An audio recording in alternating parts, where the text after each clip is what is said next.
All right, all right, all right. We're going to talk about the Steeple people, and we're going to explain how cultures work, because I forgot a lot of y'all did not have a hyperfixation on this, because normal people don't hyperfixate on things like this in their childhood. But before that, I just want to see if anyone got their $100 million deposit. Because apparently, the excuse they are telling themselves, it took them all weekend to come up with this.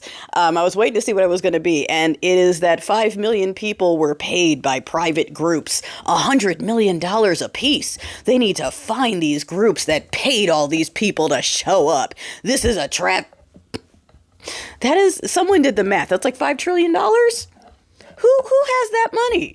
Who has $5 trillion to pay 5 million Americans $100 million a piece? And if 5 million Americans just got $100 million infusion, then we're all looking pretty good. Can someone float me a loan? We gonna help us out or what? You all got paid $100 million each to do that, did we? Is that what you're telling yourselves? And someone else put it together. They said, so is that an admission that J6 was paid?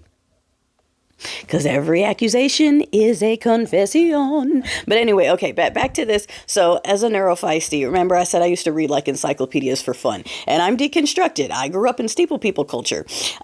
So I remember the book that I read that led into the hyperfixation that started the deconstruction. It was a book on every religion, faith, occult, and cult. And I read the whole thing. And when it came to Jeebah's Steeple Peopleness, and all of those different denominations and everything, I was like, oh, it's bullshit. It's just mind control. Oh, I get it. Like, and yes, I know there are folks that are personal faith folks who are going to go, hey, they don't count as us. And like I always say, don't tell me, tell them, because they claim you. We are past the point where it's up to everyone else to kind of discern which is the good one. It's like the blue bacon. It's not on us to figure out which one is the good one. Okay. Everyone is getting lumped in together and y'all have to push out the bad apples. It's not up to us to figure out who the bad apples are, because you don't want to take on that mantle. But listen to me, do yourself a favor. If you have never watched a documentary on a cult, okay, watch one, watch several. Okay. My middle daughter watched some over the break and she was like, these people were giving that man his wife, their wives. They're like, this, why is every cult, oh, they just want to get to the kids. I'm like, yeah, that's usually it. And I had to remind her, I was like, you know that Steeple people have insurance for the things that they do, because they do it so much that they just pay a monthly premium to cover all the settlements. They're the only people who have it.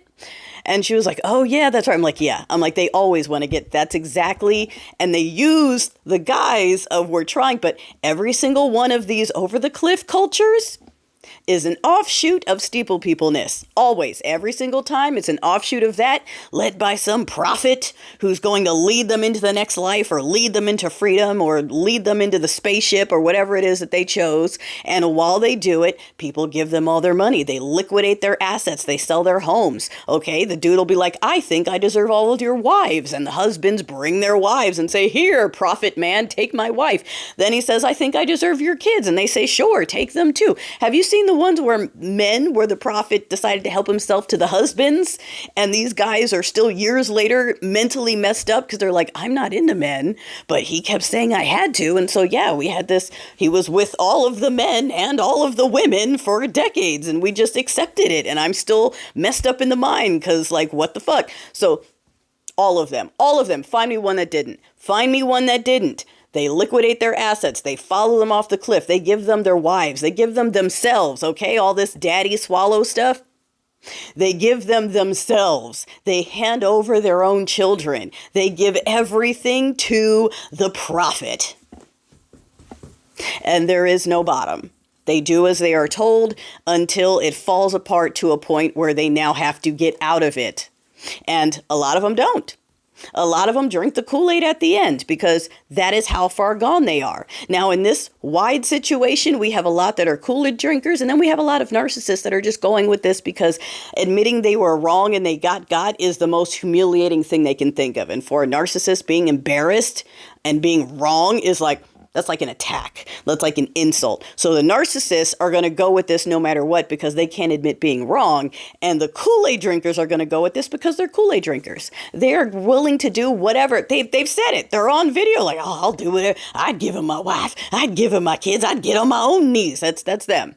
Okay, so just educate yourself on that if you never did before, so you can see that there is no bottom and you realize, oh, this can get bad. And you're like, yeah, it can get bad if they go unchecked. Okay, so now that we've all got the vibe and we're feeling it, just go ahead, just watch a couple, get an idea of what we're talking about, and you'll understand what we are really up against when we talk about these people being part of a culture. Okay, it's just go watch.